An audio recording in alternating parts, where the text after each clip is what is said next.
Hi, I'm Pavel Solimov, and welcome to my Gmat classes math part. Today's theme of our class is substitute. To be honest, it is better to show you by example what the theme is about. So let us proceed to the first task, and this task is at level easy. Let's read the task. Task number 1. By how much is the greatest of 5 consecutive even integers greater than the smallest among them? What can we do if we were not be talking about the theme substitute? We would take that the first number is k, and all them are consecutive. You see, 5 consecutive even integers. So what shall we do when we're talking about consecutive and even integers? What does mean even? Even, it means that they are divided by 2. And this means that this seems to be some even integer, and the next is not k plus 1 but k plus 2, because if this integer is even, then k plus 1 would be odd. So k plus 2 is the next even integer after k. Then it is obvious that it goes k plus 4, then it goes k plus 6, and then it goes k plus 8. Yes? So we got 5 consecutive even integers. And the question was by how much the greatest is greater than the smallest. So greatest is obviously k plus 8, and the smallest one is k. So when we got k plus 8 minus k, it equals obviously 8. But you see, we wasted a lot of time talking about k plus 2, etc. But if we got a substitute, it means that we just could get some numbers. For example, we want to get 2, 4, then we got 6, 8, and 10. So there is no need to work with variable k, only numbers 2, 4, 6, 8, 10. So 10 minus 2 is obviously 8, and it is much more faster to get these numbers than to talk about k. K plus 1 is odd, so we will need to get k plus 2, and etc. So that is what we call substitution. So that was really easy. Let us talk about medium level tasks, and task number 2. Which one of the following could be an integer? So again, let us talk about this pretty word, could be. What does this mean? This means that if we find an example, then the task is solved. Because there are such tasks where we should find the solution for all possible cases. For example, in task it is told, tell me what is true when k is integer. And you should really know that this is true for all integer case. Now, here we got the phrase could be, so it means when we got an example, it is solved. The first one is average of 2 consecutive integers. So 1 plus 2. And average. What is average? Let's talk a little bit about what is average. The average is when we got some numbers a1 plus a2, etc., plus an, and we divide it by how much them are. They are n. 1, 2, n. So that is the average, simple average. So here we got 1 plus 2.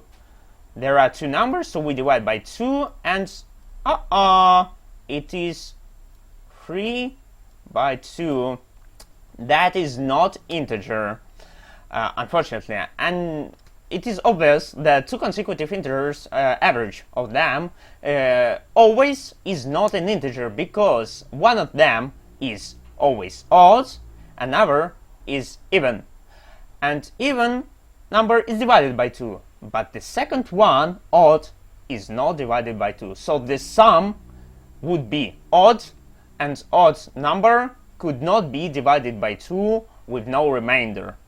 So the first is not usable for us.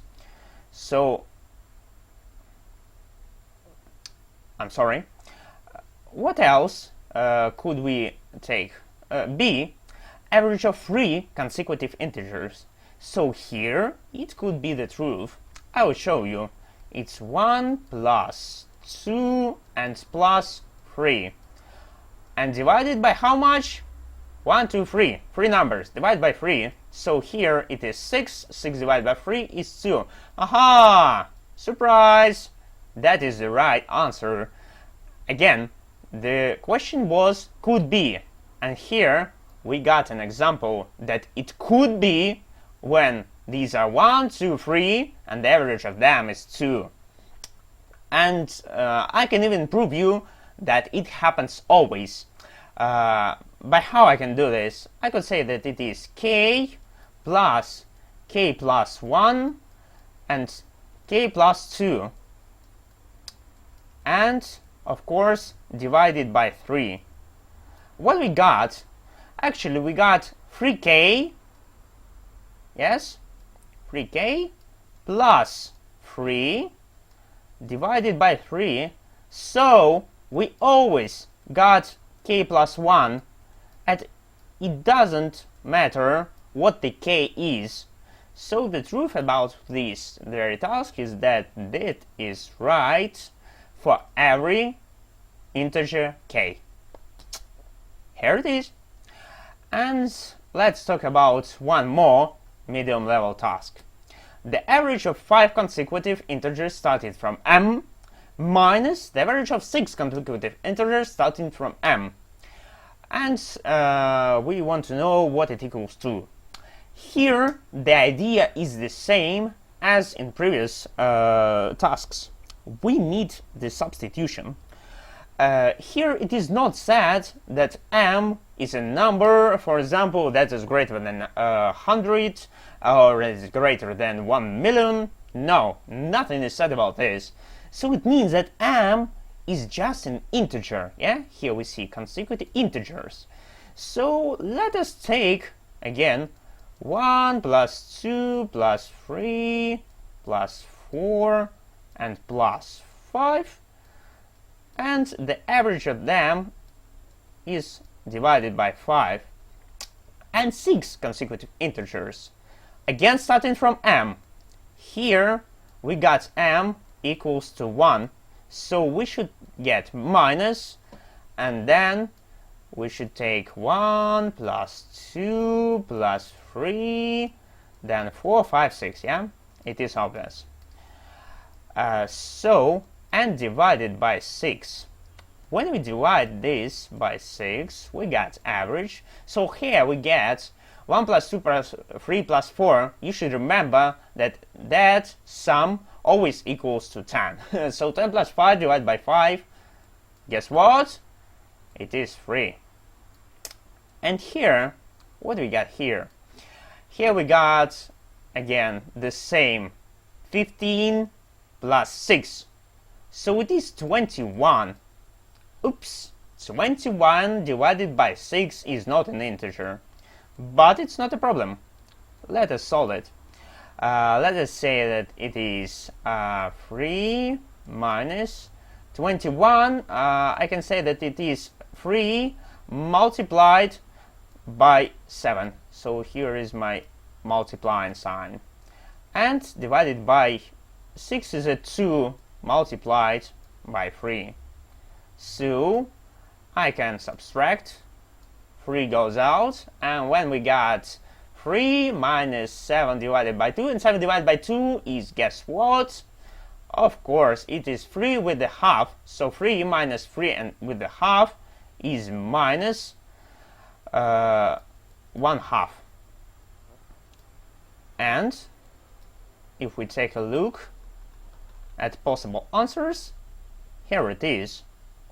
And again, it was not said that m is a number that is, for example, greater than something or less than something, or for example divided by something with no remainder. No, m is just an integer. So we got an example, we got a substitution, and then we have an answer. And it is much more faster than we were talking about, for example, m plus m plus 1 plus m plus 2 and etc. It would be much more complicated. So here it is. We talked about substitution, and we talk about tasks easy and medium level. And in my next class, we will talk about hard problems at the theme substitute. So, goodbye, and see you in next class.